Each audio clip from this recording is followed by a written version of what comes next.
जय हिंद साथियों, आप सब कैसे हैं दोस्तों। मैं आपका भैया राहुल भी आपको तहे दिल से स्वागत करता हूं, अभिनंदन करता हूं आपका अपना चहेते चैनल गवर्नमेंट जॉब मेकर पर। मेरे दोस्तों, मैं आज आपके सामने एक नया टॉपिक लेकर के आया हूं और वो टॉपिक है हाइट एंड डिस्टेंस।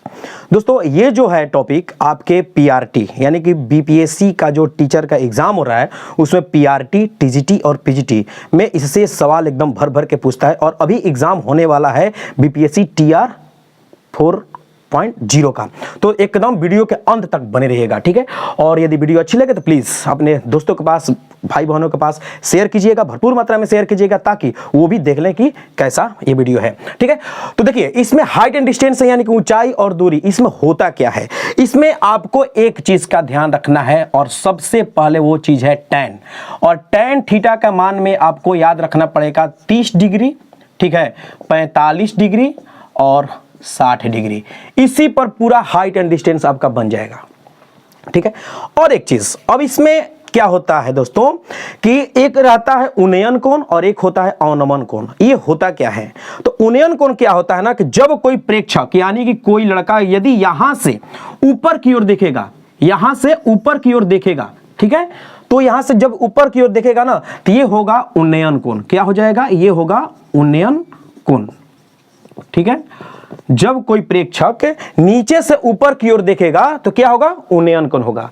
और जब कोई प्रेक्षक ऊपर से और नीचे की ओर ऐसे करके देखेगा, ठीक है, तो जो उसके आंख के सामने और नीचे का जो बीच का जो एंगल बनेगा ये यहां पर बनेगा, ठीक है। ये यहां पर बनेगा थीटा और यहां पर ये बनेगा थीटा। तो ये ऊपर से नीचे की ओर, देखिए हम यहां पर लिख दे रहे हैं, ये इसमें क्या हो रहा है, नीचे से ऊपर की ओर, नीचे से ऊपर की ओर। और इसमें क्या हो रहा है, ऊपर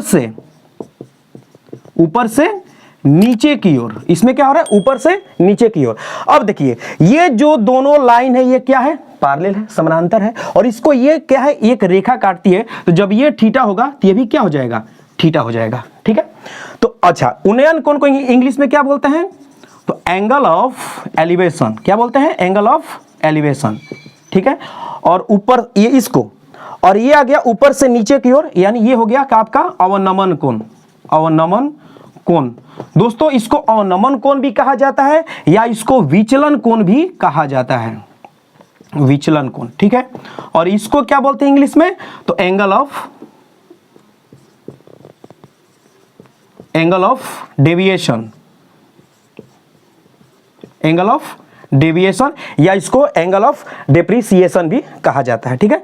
तो ये हो गया आपका कि उन्नयन कोण का पहचान कैसे करेंगे, तो कोई प्रेक्षक नीचे से ऊपर की ओर देखेगा तो ये हो गया उन्नयन कोण, और जब कोई ऊपर से नीचे की ओर देखेगा तो ये हो जाएगा आपका अवनमन कोण। और इसमें क्या होता है, 30 डिग्री, 45 डिग्री और 60 डिग्री का ही मेन गेम होता है। कैसे होता है, ध्यान से देखिएगा। अब देखिए, tan 30 डिग्री का वैल्यू क्या होता है, 1/√3, इसका 1/1, और इसका क्या होता है, तो √3/1, यही होता है ना। क्यों, क्योंकि tan थीटा बराबर होता है आपका P/B, यानी कि लंब बटा आधार। यदि ये लंब, ये आधार, ये लंब, ये आधार, ऐसे होता है, ठीक है। इसमें देखिए, हाइट यानी कि ये हो गया और डिस्टेंस यानी कि ये हो गया, इसी पर ये खेल होता है, ठीक है। चलिए, अब यहां पर हमें 3 एंगल बनाते हैं, ठीक है, 3 एंगल बनाते हैं। ध्यान से देखिएगा दोस्तों, 3 एंगल बनाते हैं, ठीक है। यहां पर यदि ये हो गया 30 डिग्री का, इसको हमने लिख दिया 45 डिग्री, इसको हमने लिख दिया 60 डिग्री, ठीक। तो क्या होता है, यहां देखिए, tan 30 डिग्री का मान होता है 1 और ये होता है √3। तो ये क्या हो जाएगा, 2 हो जाएगा। क्यों, क्योंकि कर्ण स्क्वायर बराबर क्या होता है, लंब स्क्वायर जोड़ आधार स्क्वायर। तो यहां से जब हम कर्ण का वैल्यू निकालेंगे तो क्या हो जाएगा, 1 का स्क्वायर और जोड़ √3 का स्क्वायर, यानी क्या मिल जाएगा यहां पर, तो मिलेगा 1 + 3 यानी कि √4। तो क्या निकल के आ गया, 2 आ गया। तो ये हो जाएगा, देखिए, यह 1, यह √3, तो ये 2। इसमें क्या होता है, 1 1, तो ये कितना हो जाएगा, √2 हो जाएगा, ठीक है। इसमें आइए, ये इसमें क्या होता है, ये होता है √3, ये होता है 1, तो ये फिर क्या हो जाएगा 2 हो जाएगा। बस इसी पर मेन खेल है, ठीक है। तो दोस्तों अब आप समझ चुके होंगे कि यहां पर हम जो भी बताएंगे tan थीटा के आधार पर ही बताएंगे, ठीक है। और आप ये भी समझ गए होंगे कि उन्नयन कोण के बारे में क्या होता है, उन्नयन कोण और अवनमन कोण क्या होता है, ठीक है। तो आते हैं हम सवाल लेकर के। जी हाँ दोस्तों, देखिए दिया है सवाल कि एक भवन की लंबाई और उसकी छाया का अनुपात है √3:1 है, ठीक है। तो उन्नयन कोण कितना होगा। दोस्तों देखिए हाइट एंड डिस्टेंस में जो भी सवाल रहेगा उसको आपका डायग्राम बनाना ही पड़ेगा। बिन डायग्राम बनाए आप इसको सॉल्व नहीं कर सकते। सिर्फ डायग्राम बनाना है, उसके बाद तो फिर आपको क्या बोलते हैं, कॉपी पेन छूना ही नहीं है। बस सवाल देखिएगा और आंसर दीजिएगा, एकदम चुटकी में दीजिएगा। कैसे, ध्यान से देखिए। सबसे क्या बोला है कि भवन की लंबाई और उसकी छाया का अनुपात। तो मान लीजिए कि भवन तो ऐसे होगा, खड़ा होगा, ठीक है, और उसका ये शैडो होगा यानी कि छाया होगा, ठीक है। इसका रेशियो दिया है कितना, तो √3, ये दिया है √3 और ये दिया है 1। चलिए अब पूछा है कि ये जो होगा, ये जो एंगल होगा ये कितने डिग्री का हो गया। आंसर आपके सामने है जी। हमने क्या बोला था कि कॉपी पेन नहीं उठाना है, बस देखिएगा, सिर्फ डायग्राम बनाने के लिए उठाना है। √3 और 1 किसमें होता है जी, 60 डिग्री में होता है। किसमें होता है, 60 डिग्री में होता है। हमने अभी क्या बताया कि इसमें बस tan को लेकर के चलना है, और tan में भी क्या क्या लेना है, 60, 30 और 45 को लेकर के चलना है। तो ये दिया है कितना √3, ये दिया है कितना 1, तो √3 यानी कि क्या होता है, लंब बटा आधार, तो क्या मिला 60 डिग्री। बस बन के रेडी, खत्म। देखिए तो किस ऑप्शन में है, तो option B will be right answer. आते हैं और सवाल लेकर। जी साथियों देखिए सवाल को दिया है कि एक पतंग के धागे की लंबाई 120 मीटर है। एक पतंग के धागे की लंबाई कितना दिया जी, तो 120 मीटर है, जो जमीन के साथ 30 डिग्री का उन्नयन कोण बनाती है। तो पतंग जमीन से कितनी ऊंचाई पे है, यानी कितनी ऊंचाई पर उड़ रहा है। सबसे पहले क्या करेंगे, डायग्राम बनाएंगे। कैसे, देखिए ये यहां से ऐसे, यहां पर क्या है जी, यहां पर आपका पतंग है, उड़ रहा है, ठीक है। यहां से ये जो बना रहा है एंगल कितने का बना रहा है, 30 डिग्री का बना रहा है। फिर क्या पूछा है कि एक पतंग के धागे की लंबाई, यानी इसका लंबाई दिया है 120 मीटर, ठीक है। तो पूछा है कि जमीन से इसकी ऊंचाई, यानी कि ये पूछा है कि ये कितना होगा। चलिए इसको बनाते हैं। अब यहां पर आप क्या कीजिएगा कि यहां पे मिल गया ऊंचाई, ठीक है, यानी कि लंब, यहां पे ये हो गया कर्ण, आप लगाइएगा। साइन का फॉर्मूला हम नहीं लगाएंगे, हम क्या करेंगे, देखिए 30 डिग्री है, तो 30 डिग्री के लिए हमने क्या बताया था, ये हो जाएगा 1, ये हो जाएगा √3 और ये हो जाएगा 2। ये यहां से क्या, इसको हमने माना था 2, 1, जब ये 30 देगा तो 1 √3 और ये 2, यानी कि जब 2 का वैल्यू है 120 तो 1 का वैल्यू क्या हो जाएगा जी, 60 हो जाएगा। और हमसे क्या पूछा था, यही तो पूछा था, तो ये कितना मिल गया 60 मीटर। बस बन के रेडी, खत्म। किसमें, option C will be right answer. बस यही करना है। आते हैं और सवाल कर।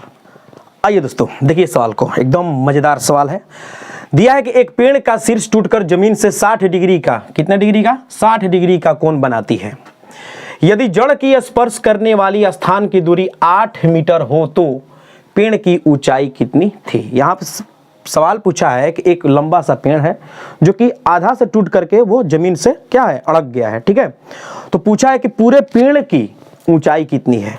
चलिए यहां पर एक डायग्राम बनाते हैं। सबसे पहले ये डायग्राम हो गया, मान लीजिए, ठीक है। यहां से पेड़ जो है टूट करके इस जमीन पर यहां पर आकर के मिली, ठीक है। यहां पर ये 60 डिग्री का, कितने डिग्री का, 60 डिग्री का एंगल बना रही है, कोण बना रही है। फिर यहां पर दिया है कि जड़ की स्पर्श, यानी कि ये जो पेड़ है इसका जड़ है और जमीन यहां पर, इसके बीच का जो दूरी है कितना दिया है, 8 मीटर दिया है, ठीक है। यहां से यहां तक 8 मीटर दिया है। और ये जो आया है यहां से यहां तक, तो पेड़ तो यहां से ऊपर गया होगा, ठीक है, यही ना टूट करके यहां पे आया है, ठीक। तो पूछा है कि यहां से यहां तक की जो हो वो कितना होगा पेड़ की ऊंचाई, ठीक है। चलिए अब इसको क्या करेंगे, तो यहां पर दोस्तों जब आपको दिखा 60 डिग्री, तो जैसे ही 60 डिग्री दिखाई दिया तो हम क्या करेंगे, इसको मानेंगे √3। मानेंगे क्या होता है, tan 60 डिग्री का मान क्या होता है, √3, और ये होता है 1, होता है, बोलिएगा हाँ। अब देखिए यहां पर आइए, यहां पर क्या दिया है, 1 का वैल्यू दिया है 8, ठीक है। एक का वैल्यू क्या दिया है 8। और एक चीज, ये जब √3 है, यह 1 है, तो ये क्या हो जाएगा 2 हो जाएगा, बोलिएगा हाँ। जब ये 2 होगा तो दोस्तों यहां से जो ये पेड़ है यही ना टूट करके यहां पे आया है, तो ये भी तो 2 हो जाएगा, बोलिएगा हाँ।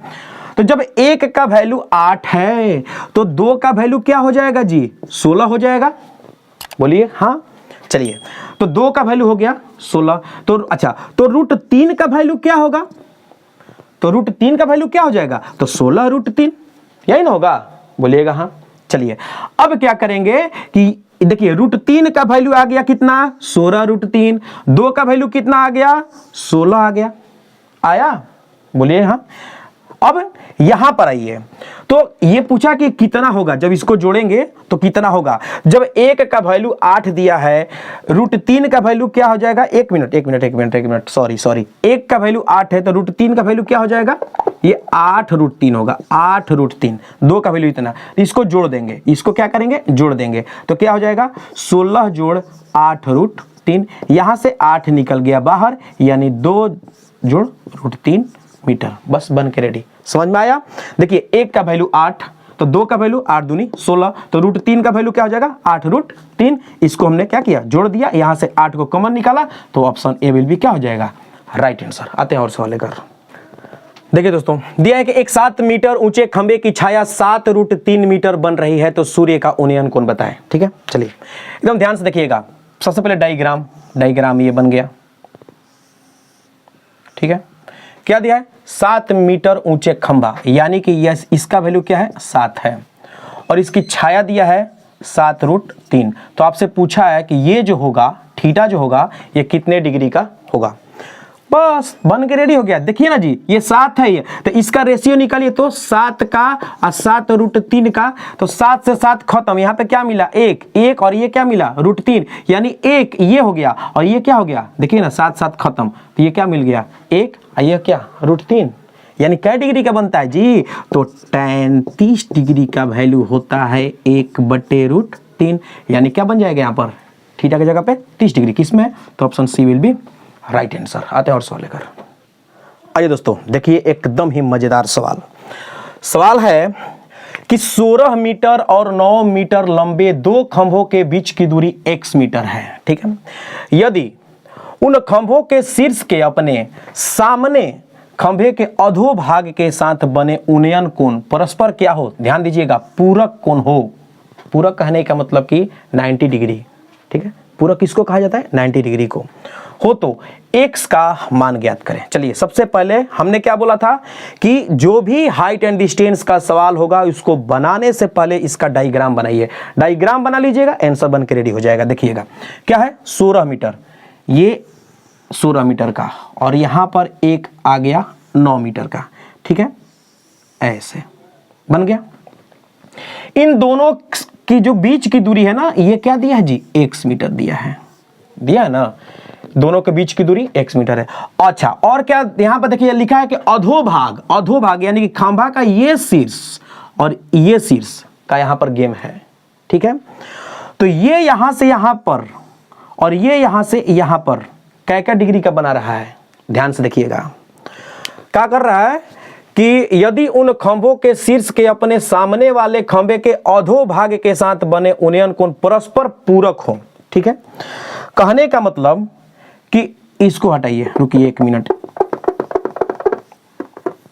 इसको हटाइए पहले, परस्पर पूरक बोला है तो यहां से इसको ले जाइए, ठीक है, और यहां से इसको ले जाइए, परस्पर पूरक हो, यानी कि यदि यह जो है थीटा है और यह कितना है, तो 90 डिग्री माइनस थीटा। ठीक है, तो पूछा है कि इसके बीच की ये जो दूरी होगी ये कितनी होगी, ये दिया है 16 मीटर और ये दिया है 9 मीटर। ठीक है, अब आपको जैसे ही इसके बीच की दूरी निकालना होगा तो दोस्तों यहां पर x बराबर हो जाएगा √√AB, ये फॉर्मूला होता है। अब a बोले तो ये, b बोले तो ये, बस बन के रेडी हो गया। देखिए ना जी, 16 और ये हो जाएगा 9, यहां से 16 से क्या निकल के आ गया 4, 9 से क्या निकल के आ गया 3, क्या मिला 12, खत्म। किसी में है तो option C will be right answer. तो दोस्तों वीडियो कैसी लगी, उम्मीद करते हैं कि एकदम ही अच्छी लगी होगी। यदि अच्छी लगी है तो प्लीज अपने दोस्तों के पास भरपूर मात्रा में इसको शेयर कीजिएगा। ये है टाइप 1 दोस्तों, क्या है टाइप 1। इसमें और एक से एक सवाल होगा, अलग अलग तरह का टाइप होगा, जो मैं आपके सामने अगले वीडियो में लेकर के आऊंगा। तब तक राहुल भैया को दीजिए इजाजत। थैंक यू, धन्यवाद।